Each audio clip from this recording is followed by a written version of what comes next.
Web application firewall is one of the most important defenses that you can have inside your company, inside your startup, inside your product, which most people don't really know about, like how things work. In this video, I want to break down web application firewalls very properly so that you walk away with a lot of information, a lot of knowledge about what this whole thing is about, and even self-host your web application firewall by the end of the video. Make sure you leave a like and subscribe to the channel because we have a lot of ground to cover. Alright, so web application firewall, or WAF in short as we call it, this is nothing but an interesting piece of software which protects your application from known attacks or known cyber vectors, right? So first things first, as the name suggests, it's meant for web applications, but it's just meant for your backend services, right? It can be used with your front-end services as well. So it's named as web application firewall. This can only inspect HTTP, HTTPS sort of traffic. So if you are using something like SSH, maybe if you're using something like custom TCP traffic, something like that, it's usually not a good way to use web application firewalls that way, right? That's why I mentioned like this is best suited for your front end or maybe for your back end specific applications. Now there are a bunch of things that a web application firewall does, but before discussing those things, I want to discuss about where web application firewall actually sits in your stack, right? So we have done this a bunch of times in a couple of older videos, like in that video where I showed you how do you create backends like a senior developer.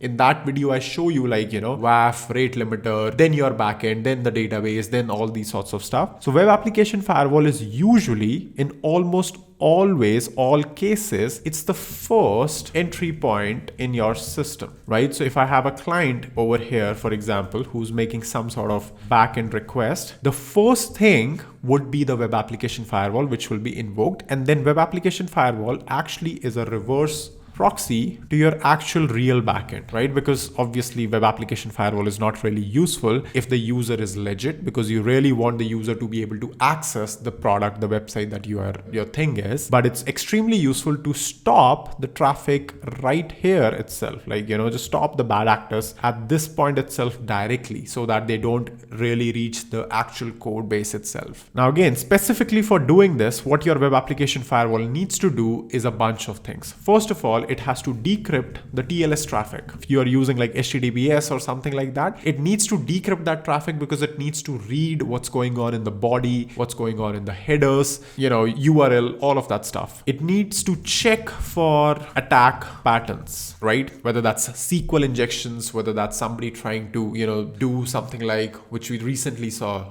which is, the vulnerability in React Server components, like bypass React Server components to run arbitrary code, whether that's that Java vulnerability that came back, a few years back, whether doing something like that. So it needs to check for attack patterns, and it needs to, most importantly, block the traffic if match, and it needs to allow the traffic if no match, and it needs to do it super fast, because remember that this whole component is just a bottleneck. It's a blocker. Until and unless traffic doesn't pass through WAF, you would not be able to get a response. So this needs to happen extremely fast, otherwise the whole application will become very, very slow. We saw the role of web application firewalls very clearly in React Server components attacks. I cover that again in detail in one of my videos where how it exactly works. But this is something which can be, I'm not saying like 100% success rate, but if your web application firewall is able to mitigate it, you are actually saved a lot of time and money, and especially like your business access. Somebody can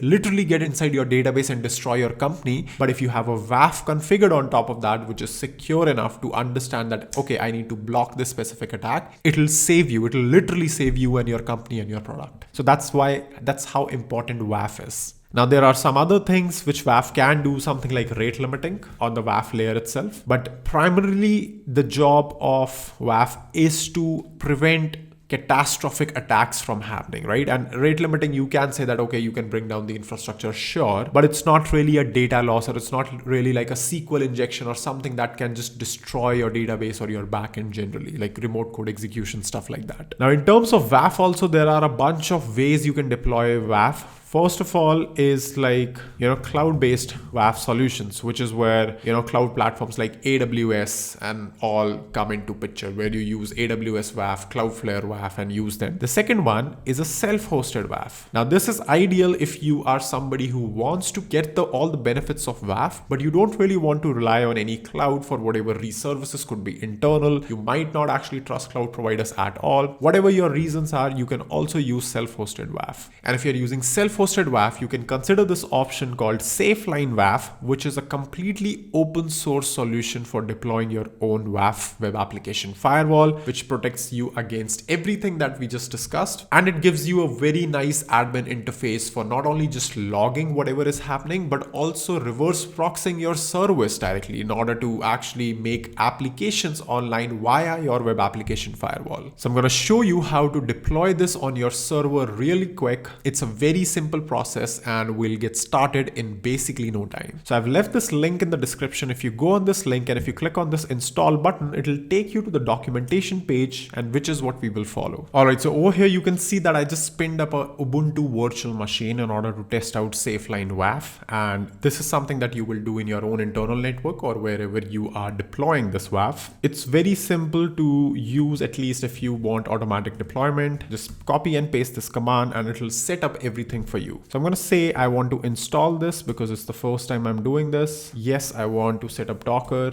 and it'll do everything for me. All right, as you can see, once it's done, it'll give you an IP address and a URL which you can visit for the administrative side of panel, right? And it also gives you a Discord group which is recommended for you to join if you want to get further help on how do you set this up. So I'll copy the link, I will paste this over here, and I will bypass the certificate because it's on IP address right now. It doesn't have HTTPS as a verified certificate, but you can shift it to a custom domain and then verify the domain. So let me go ahead and click on agree and start using. And if we go back, you will see that it asks for an user ID and password, and we need to get an administrator account first, right? So I'll just go back to my system. Okay, we do have the credentials. Initial username is admin and password is this. Obviously, I'll change this by the time, you get access to this, and I can log in. So this login gives me access to everything which is available, right? Applications, attacks, rate limiting, everything that we have discussed, all of that is available. Anti-bot as well, where, you can just prevent bots from scraping your content and all of that. Let's take a look at how we can add an application over here. Let's say I add an application, I make the domain as star. And for now, let's say I add a custom listing port, let's say 1337 instead of all of that. Let's make it HTTP for now. And let's just shift it just to a temporary redirect, 302 temporary redirect to,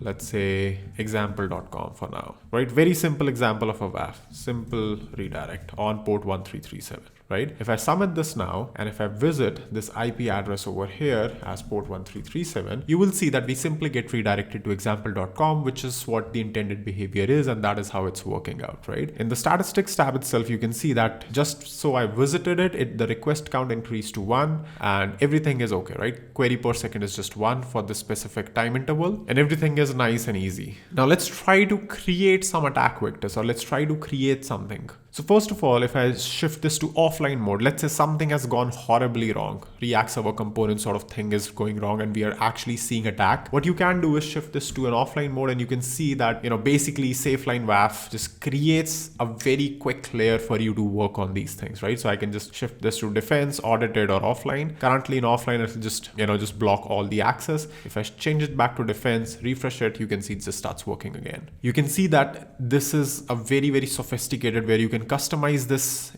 one by one, or you can use these global overrides as well. You can see you can enable bot protection for automated browsers. You can enable like dynamic protection for encrypting HTML contents. There are a bunch of options over here. For example, in this case, if I try to block myself for now, so let's say if I match source IP equals this current IP that my ISP has given me, if I have this and if I refresh the 1337 access, you can see that I'm getting like a client verification check before, I'm able to move forward. So this is basically what your typical web application firewall sort of do. And you can see like it's clearly working. So it's not asking me the verification again and again. It just verifies my browser once, my session once, and then, it just lets me pass it through for a while. So I showed you a very simple, very basic application. Obviously your application could be much more sophisticated. So what you can have is like a SafeLine WAF, which is like, your internal WAF or maybe on your external applications as well, deployed on your main domain. So this would actually become your main website, or it could be running on your main server, which is intercepting basically all the traffic, as you can see. So it's working on this specific IP, but it does not need that specific port. The WAF itself is active on port 1337 as well, right? So you can just deploy SafeLine WAF as a frontline WAF in front of all of your applications, and then route the traffic depending on the listening port. If you want to serve like a custom SSL certificate, you can do that. Reverse proxy is probably what you would need for the most part. And what you would want to do is in your upstream, these servers should not have internet access, right? Because otherwise it defeats the purpose of WAF. Either they should not have internet access, or they should be blocked to be accessible only through the WAF IP address, which is the SafeLine IP address. And you can add as many applications as you want. Pretty cool application. Do give it a spin. And it's something that I probably would use myself if I am looking for a WAF solution in a custom interface, right? Where you can't really use public web application firewalls. Not only will it block like SQL injection attacks, all of that, but it has a lot of things. HTTP floods, built-in authentication. So much you can do with just a simple command on your server. So that's all for this video. Make sure you leave a like and subscribe to the channel, and I will see you in the next one very soon.